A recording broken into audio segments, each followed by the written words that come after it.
नमस्कार मित्रों, आज हम बात करने वाले हैं राजस्थानी साहित्य की एक की बहुत ही महत्वपूर्ण कविता जो कवि रेवतदान चारण द्वारा लिखी गई है, माटी थने बोलनो पड़सी।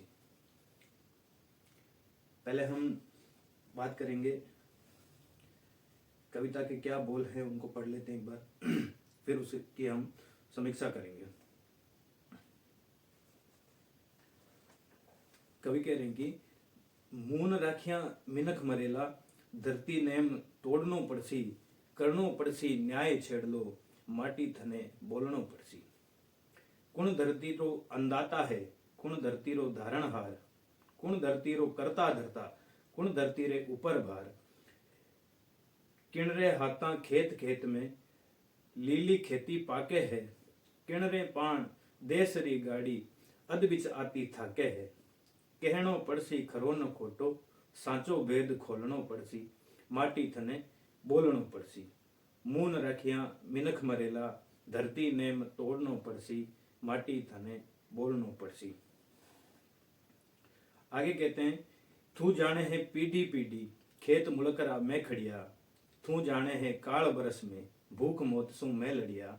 तू जाने है कोट कांगरा, मैल मालिया मैं गड़िया, मारी खरी कमाई कितरी, लेखो तने जोड़नो पड़सी, माटी थने बोलनो पड़सी। मून रख्या मिनख मरेला, माटी थने बोलनो पड़सी। आ बात बडेरा कहता हा, धरती वीरानी थाती है, माटी एक करसा झूठा है, यारी तो काची छाती है। ठंडी माटीरा मुर्दा है, दिवलेरी बुझती बाती है, माटीरा में रंगरेज हाँ, ज्या कारण धरती राती है।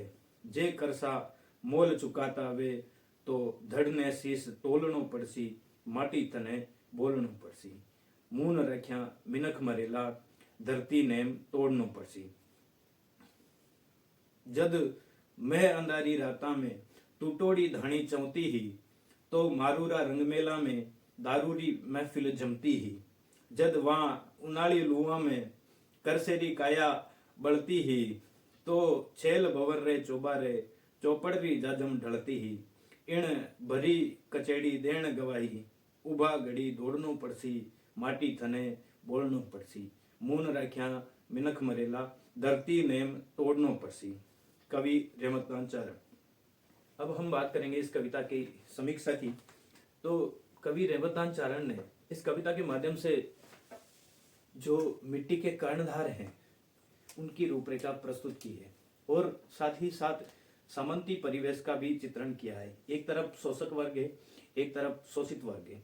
इन दोनों के बीच में जो खाई बढ़ती चली जा रही है उसको चित्रित करने का प्रयास किया है। अब कविता के माध्यम से अपन बात करेंगे समीक्षा की। कवि मिट्टी को साक्षी बनाकर कहते हैं कि एक मिट्टी ही तो है जो किसान की पीढ़ी दर पीढ़ी प्रबल साक्षी रही है। उसके अलावा कोई साक्षी नहीं है कि किसान ने खेतों में कितनी मेहनत की है। वो उसकी पीढ़ियां वहां मतलब उनकी खून पसीने की कमाई उस मिट्टी में दब गई है। उसका कोई किसी के पास हिसाब किताब नहीं है। एक मिट्टी ही जो प्रबल साक्षी है। उससे कवि कहते हैं कि अब अगर मौन धारण किया तो मिनख मरेला, मून राख्या मिनख मरेला, धरती नेम तोड़नो पड़सी। नेम मतलब जो सामंती परिवेश में बरसों से चली आ रही परंपरा है। परंपरा में क्या होता है कि जैसे कोई किसान है तो वो बरसों से सहन करता चला आ रहा है हर एक चीज। तो अब कह रहे हैं कि अब और नहीं, जो हो गया सो हो गया, अब और नहीं, धरती नेम तोड़नो पड़सी, मून राख्या मिनख मरेला, माटी थने बोलनो पड़सी। आगे वो कहते हैं कि कुण धरती रो अंदाता है, कुण धरती रो धारणहार। मतलब इसका असली जो मालिक है वो कौन है, किसान या जो सामंती वर्ग है। आगे कहते हैं, कुण धरती रो करता धरता, कुण धरती रे ऊपर भारे, हाथा खेत खेत में, लीली खेती पाके है, किण रे पान देश री गाड़ी, अद्भित आती थाके है। कहनो परसी खड़ो न खोटो सांचो भेद खोलनो पड़सी माटी थने बोलनो पड़सी। तू जाने है पीढ़ी पीढ़ी खेत मुलकरा में खड़िया, मतलब पीढ़ी पीढ़ी हमारी पीढ़ियां हो गई, खेत खड़िया मतलब बोते आ रहे हैं।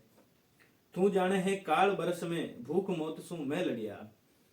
अकाल के समय एक किसान ही है जिसके पास मतलब पर्याप्त संसाधन नहीं होते हैं, वो भूख मौत से अंधाधुंध उनकी निरंतर लड़ाई चलती रहती है। तू जाने है कोट कांगरा मेल मालिया मैं गड़िया, जो खरी कमाई कितरी लेखो तने जोड़नो पड़सी माटी थने बोलनो पड़सी। कि मारी खरी कमाई कितनी है माटी तुझे ये बताना पड़ेगा। और अंतिम छंद में रचनाकार तो साफ साफ कह देता है कि जद मैं अंधारी राता में टूटोड़ी धनी चौंती ही, तो मारूरा रंग मेला में दारूरी महफिल जमती ही। जद वहां उनाड़ू लुआ में करसेरी काया बदली ही, तो छेल गोवर रे चोबारे चौपड़री जाजम ढलती ही। इन भरी कचेड़ी देण गवाही उभा घड़ी ढूंढनो पड़सी माटी थने बोलनो पड़सी। मुन रख्या मिनक मरेला धरती नेम तुकना पड़सी। अंतिम छंद में रचनाकार ये कहते हैं कि मिट्टी के प्रति जो लगाव है वो कृषक वर्ग का कितना है और सामंती वर्ग का कितना है। एक तरफ कृषक वर्ग है जो बरसते मेह में मेहनत कर रहा है और उसकी जो झोपड़ी है वो भी टपक रही है, फिर भी वो मेहनत करता है। उसके विपरीत जो बिना मेहनत करे सामंती वर्ग है, उनके यहाँ पे महफिलें चलती है। तो ये बड़ी विडंबना की बात है हमारे देश की कि जो मेहनत करता है उसको पर्टिकुलर उसका मूल्य मिलता नहीं है, बहुत बड़ी बात है। और किसानी के बारे में प्रेमचंद गोदान में ये भी कहते हैं कि किसान बड़ा ही स्वार्थी होता है, उसकी जेब से रिश्वत के पेट से निकालना बड़ा मुश्किल काम होता है।